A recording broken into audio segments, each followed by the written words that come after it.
Hello friends, तो आज हम स्टार्ट करने वाले हैं क्लास 9th अर्थशास्त्र का चैप्टर नंबर 4 है संस्थाओं के रूप में संस्थाओं का कामकाज।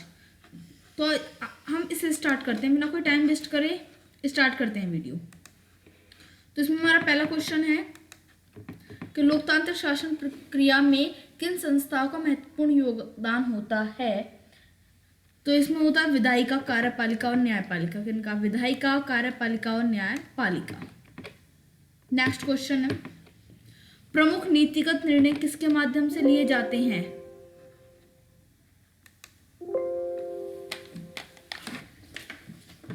तो वो है सरकारी आदेश के माध्यम से। जो सरकारी आदेश के माध्यम से प्रमुख नीतिगत निर्णय लिए जाते हैं। नेक्स्ट क्वेश्चन है,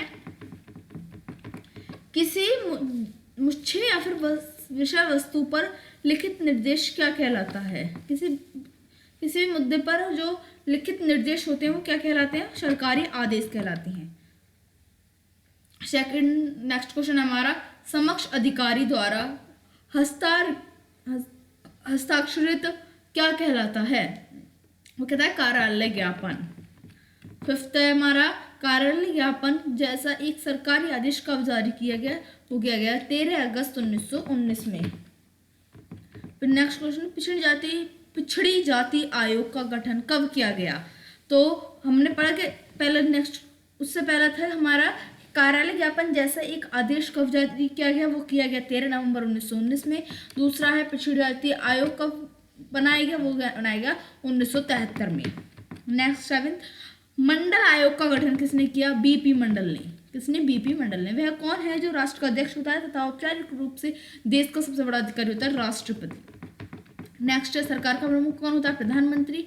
मंत्रिमंडल में अधिकांश निर्णय कौन लेता है? प्रधानमंत्री। राज्यसभा और लोकसभा का सम्मिलित रूप क्या कहलाता है? संसद। संसद की एक परिभाषा दीजिए, क्वेश्चन आएगा तो क्या लिखेंगे? लोकसभा और राज्यसभा के सम्मिलित रूप को ही संसद कहते हैं। नेक्स्ट क्वेश्चन है, संसद का वह निचला सदन जो निर्वाचित सदन सदस्यों द्वारा बनाया जाता है क्या कहलाता है? लोकसभा। जहां भी निचला या निम्न सदन दिखे वहां पर क्या होगा? लोकसभा। नेक्स्ट है हमारा, वह सभा जो उपद संसद सदन राज्यों और केंद्र शासित प्रदेशों का होगा। यहाँ पर देश हो गया, यहाँ पर हो जाएगा ये प्रदेशों का प्रतिनिधि करता है, वो क्या कहलाता है? राज्यसभा।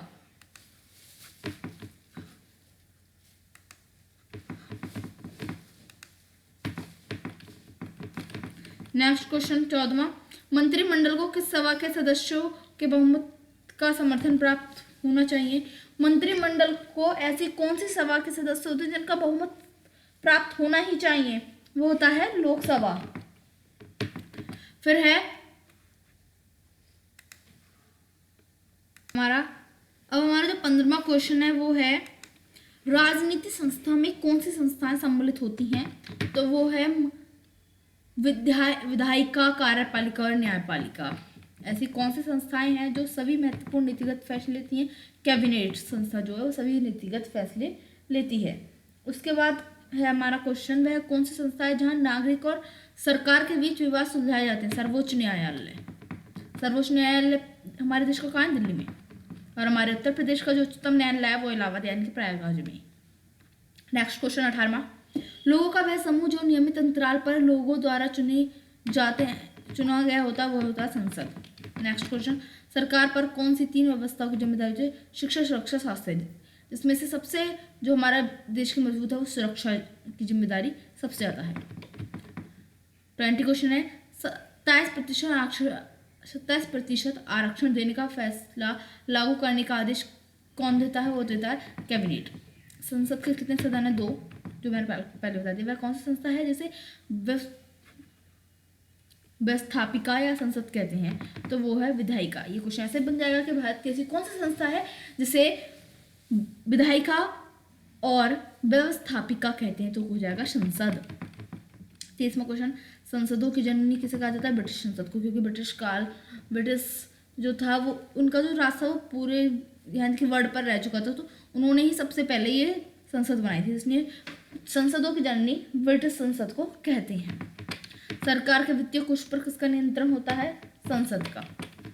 कानून बनाने का सबसे बड़ा अधिकार किसको माना जाता है? संसद को। जब किसी संसद विधायिका में 2 सदन होते हैं तो उसे क्या कहते हैं? द्विसदनात्मक विधायिका। राज्यों की विधायिका को क्या कहते हैं? विधानमंडल कहते हैं।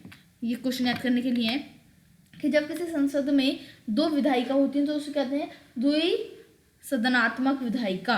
और फिर आता है राज्यों की विधायिका को क्या कहते हैं? विधानमंडल। नेक्स्ट क्वेश्चन, विविधताओं से पूर्ण बड़े देश प्राय कौन सी विधायिका अपनाना चाहते हैं? तो वो होती है द्विसदनात्मक राष्ट्रीय विधायिका। जिस सदन में 2 विधायिका होती है उसे कहते हैं द्विसदनात्मक राष्ट्रीय विधायिका। उच्च सदन कौन से सदन कहलाता है? राज्यसभा। और राज्यसभा के में प्रतिनिधियों की अधिकतम संख्या होती है 250, जिसमें से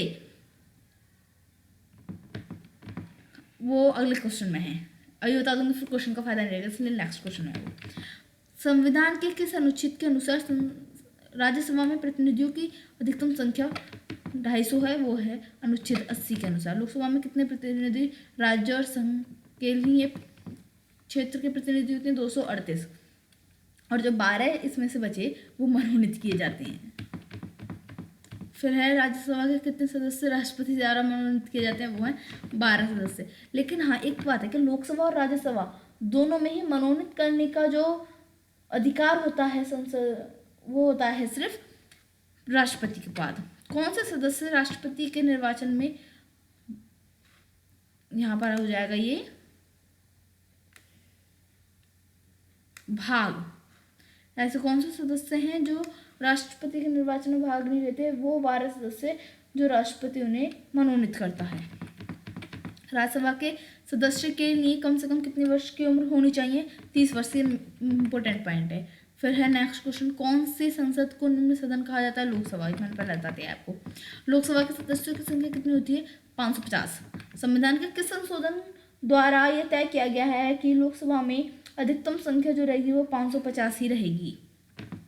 वो है 31वें। और उसमें जो राज्यसभा के निश्चित किए गए सदस्य वो 80वें जो संशोधन है उसके द्वारा, और ये वो अनुच्छेद है और संशोधन है, याद रखना। लोकसभा के कितने सदस्यों की संख्या केंद्र शासित प्रदेशों पर निर्धारित की जाती है? 20। लोकसभा के सदस्यों की उम्र कितनी होनी चाहिए? 25। लोकसभा का प्रमुख अधिकारी कितने होते हैं? वो होते हैं 2। हमारा नेक्स्ट क्वेश्चन स्टार्ट होता है। अब हमने पढ़ा लोकसभा के कितने प्रमुख सदस्य हैं। वो पूछा जा रहा है कि लोकसभा के प्रमुख सदस्य हैं कौन कौन से? लोकसभा का अध्यक्ष और लोकसभा का उपाध्यक्ष। नेक्स्ट है कैबिनेट के कितने मंत्री होते हैं? 25 मंत्री होते हैं कैबिनेट में। ये 25 नहीं है यहाँ पर, सॉरी, यहाँ पर है 26। नेक्स्ट क्वेश्चन है हमारा, सरकार का कैबिनेट रूप किसे कहा जाता है? संसदीय लोकतंत्र को। नीति आयोग का गठन कौन करता है? प्रधानमंत्री करते हैं ये।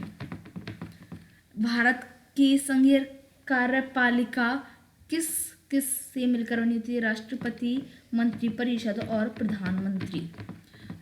सरकार का प्रमुख कौन होता है? प्रधानमंत्री। राष्ट्राध्यक्ष किसे कहते हैं? राष्ट्रपति को। राष्ट्रपति बनने के लिए कितनी उम्र होनी आवश्यक है? 35 वर्ष की उम्र। अमेरिका में विधायिका को क्या कहते हैं? कांग्रेस। भारत की शासन प्रणाली को क्या कहा जाता है? संसदीय शासन प्रणाली। अदालतों के सामूहिक रूप किसे कहा जाता है? न्यायपालिका को। संवैधानिक वैधता किसके रूप में जाना जाता है? न्यायिक समीक्षा के रूप में। ऐसा प्रस्ताव जिसके अंतर्गत संसद सरकार का ध्यान किसी सामान्य समस्या विशेष की ओर खींचता है, वह प्रस्ताव क्या कहलाता है? ध्यान आकर्षण प्रस्ताव। ऐसे लोग जिन्हें लंबी अवधि के लिए नियुक्त किया जाता है वो क्या कहलाते हैं? स्थायी कार्यकारी। स्थायी कार्यकारी को किस दूसरे नाम से जाना जाता है? वो है नौकरशाह। फिर है 57, समक्ष अधिकारी द्वारा जारी पत्र जिसमें सरकार के निर्णयों और नीतियों के विषय में बताया गया है उसे क्या कहते हैं? कार्यालय ज्ञापन। उसको छोटी परिभाषा थी, लंबी है, इसका ये बार दोबारा से समझते हैं। समक्ष अधिकारी द्वारा जारी पत्र जिसमें सरकार के निर्णय या नीति के विषय में बताया जाता है उसे क्या कहते हैं? कार्यालय ज्ञापन। फिर है देश की सरकार राजनीतिक जीवन के आधार पर नियमित करने वाली प्रक्रिया का समूह क्या कहलाता है? राजनीतिक संस्था। दोबारा से ध्यान से पढ़ें।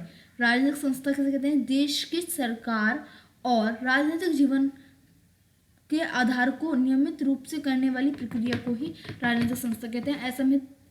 असहमति प्रकट करना अथवा किसी प्रस्ताव के विरोध में मतदान कर उस प्रस्ताव को अस्वीकार करना क्या कहलाता है?